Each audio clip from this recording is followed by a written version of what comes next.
जब घर से निकला था तो मैं मात्र 100 रुपये लेकर निकला था। ऐसी बात नहीं है, मैं वहाँ से चला हूँ तो कम से कम मेरा 5,000 रुपये खर्च भी हो गए हैं। सारी व्यवस्था मेरी वक्त लोगों के द्वारा ही होती है। आप हमारे क्षेत्र में नहीं है योगी जी की चर्चा, हर भारत में योगी जी की चर्चाएँ हैं। मेरी यात्रा का संकल्प है, मेरी यात्रा का पर्वज है कि सबसे पहला तो जो मेरी गौ माता है, मैं गौ माता को राष्ट्रीय माता का दर्जा दिलवाने के लिए और इस भारत को अखंड बनाने के लिए, और हमारे धर्मार्थ जो साधु संत हैं इनकी ये ऊपर जो अत्याचार हुआ उन्हें अत्याचार से इनको मुक्ति दिलाने के लिए, और जो आने वाले जो विकराल वर्षों में जो काल्पनिक जो घटनाएं यहाँ पर घटने वाली है भारत के अंदर, उन घटनाओं से देशवासियों को मुक्ति दिलाने के लिए ही मैं ये यात्रा कर रहा हूँ। यही मेरा कर्तव्य। नमस्कार, आप देख रहे हैं अयोध्या भारती और इस समय हम हैं अयोध्या में। अयोध्या के इस समय हम सिविल लाइन पर हैं और हमको टहलते टहलते एक भैया जी मिल गए जो कि आए हैं उज्जैन से, और इनसे बातचीत करेंगे कि क्या कुछ है इनका, मतलब ये कहाँ से आ रहे हैं, किस दिन की यात्रा कर रहे हैं। ये अपना पूरा नाम बताइए, परिचय करा दीजिए। मेरा नाम बलराम सेन है, मेरे पिताजी का नाम हरिशंकर जी सेन है। मैं झालावाड़ राजस्थान का रहने वाला हूँ।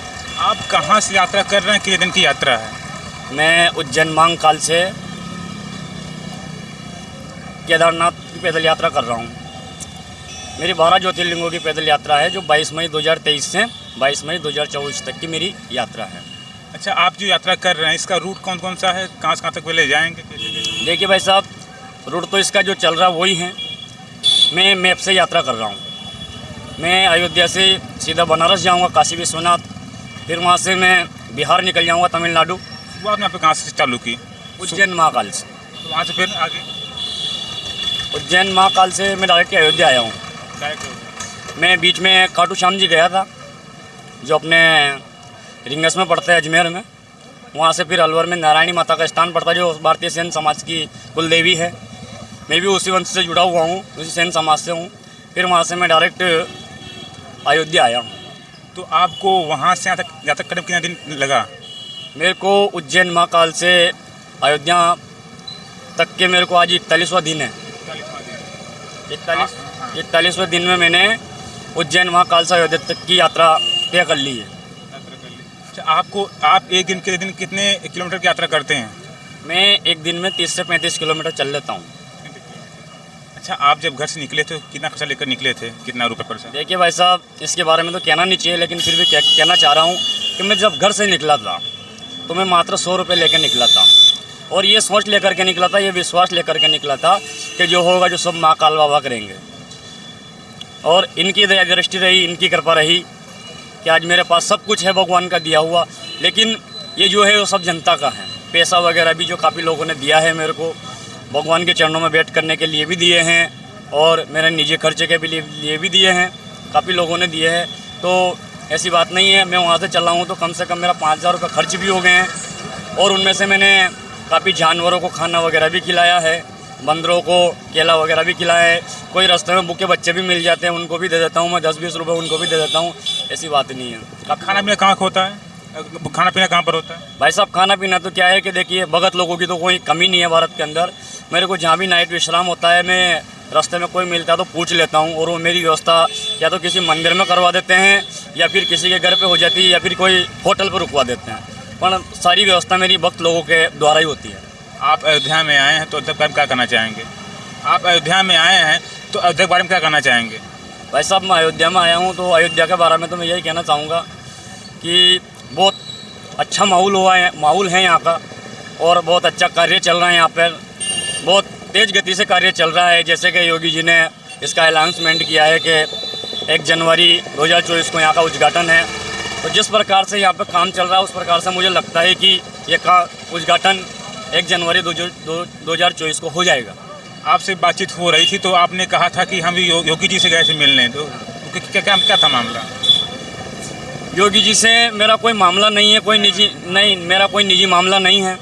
लेकिन देखिए कि मैं उनसे मिलने के तत्पर तो इसलिए गया था कि भाई उनसे मेरी मुलाकात हो जाएगी, उनसे मेरी भेंट होएगी तो अच्छा रहेगा। इससे क्या है कि लोगों को लगेगा कि भाई अपने क्षेत्र से भी कोई आदमी जो उत्तर प्रदेश गया हुआ है तो कि भाई वहाँ के मुख्यमंत्री जी से मिला है। जो मुख्यमंत्री जी किसी मिल नहीं सकते, आखिर अपना बंदा उन मुख्यमंत्री से मिल लिया। मैं ये सोच विचार लेकर उनके पास गया था, लेकिन उनके लोगों ने काफ़ी मेरी सेवा की है, अच्छा आदर सम्मान किया है। कुछ कारणवश वो मेरे से नहीं मिल पाए और उन्होंने कंप्रेशन के द्वारा मेरे को बताया गया है कि भाई आपकी जो इच्छाएँ हैं, आपका जो विचार विमर्श आप मेरे से मिलना चाहते हो, जो भी बात होती हैं वो आपको कंप्रेशन के हिसाब से बता दी जाएगी। आपकी जो एप्लीकेशन है वो हमने स्वीकार कर ली है। क्या आपके क्षेत्र में योगी जी की है चर्चा? क्या हमारे क्षेत्र में नहीं है योगी जी की चर्चा, हर भारत में योगी जी की चर्चाएँ हैं। क्यों?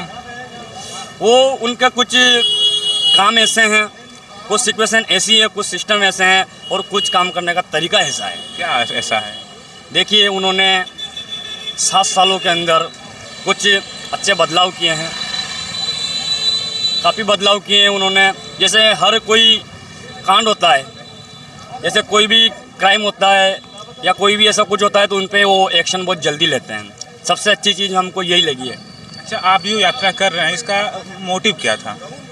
मेरी यात्रा का मोटिव कोई नहीं है। देखिए, मैं इसके बारे में थोड़ा सा बताना चाहता हूँ कि मेरी यात्रा का लक्ष्य तो यह है कि मेरे गुरुदेव हैं उमाकांत जी महाराज, जो उज्जैन से हैं, और मेरे गुरु भाई हैं अभिषेक जी राठौड़, जो वृंदावन से हैं। वो अभी उज्जैन महाकाल से खाटू श्याम जी की पैदल यात्रा कर रहे हैं, दंडवत पैदल यात्रा। और मेरे गुरुदेव उमाकांत जी महाराज, जिनका सत्संग अभी जयपुर में चल रहा है, तो उनके प्रेरणा स्रोत से मैं यात्रा कर रहा हूँ, उनके संज्ञान में यात्रा कर रहा हूँ। और मेरी यात्रा का संकल्प है, मेरी यात्रा का पर्वज है कि सबसे पहला तो जो मेरी गौ माता है, मैं गौ माता को राष्ट्रीय माता का दर्जा दिलवाने के लिए और इस भारत को अखंड बनाने के लिए, और हमारे धर्मार्थ जो साधु संत हैं इनकी ये ऊपर जो अत्याचार हुए उन्हें अत्याचार से इनको मुक्ति दिलाने के लिए, और जो आने वाले जो विकराल वर्षों में जो काल्पनिक जो घटनाएं यहाँ पर घटने वाली है भारत के अंदर, उन घटनाओं से देशवासियों को मुक्ति दिलाने के लिए ही मैं ये यात्रा कर रहा हूँ। यही मेरा कर्तव्य है, यही मेरा प्रण है और यही मेरा संकल्प है। आप एक युवा हैं और जो युवा आपको देख रहे हैं उनसे क्या कहना चाहेंगे?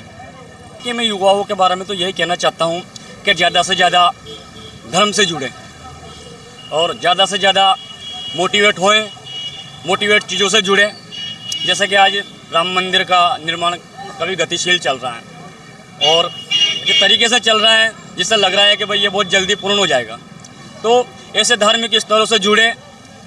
हर जगह राम मंदिर है, बहुत सारी जगह हनुमान जी के मंदिर है, काफ़ी जगह बने हुए हैं। तो ऐसे धार्मिक स्थानों से जुड़े और हमारा साधु संत जो बहुत सारी जगह रहते हैं उनसे मिलें, उनकी रक्षा करें, उनके बारे में पूछें, उनसे बातचीत करें और देश के लिए आगे बढ़ें, देश के लिए कुछ करें। आप अयोध्या में आए हैं तो अयोध्यावासी के लिए क्या कहना चाहेंगे?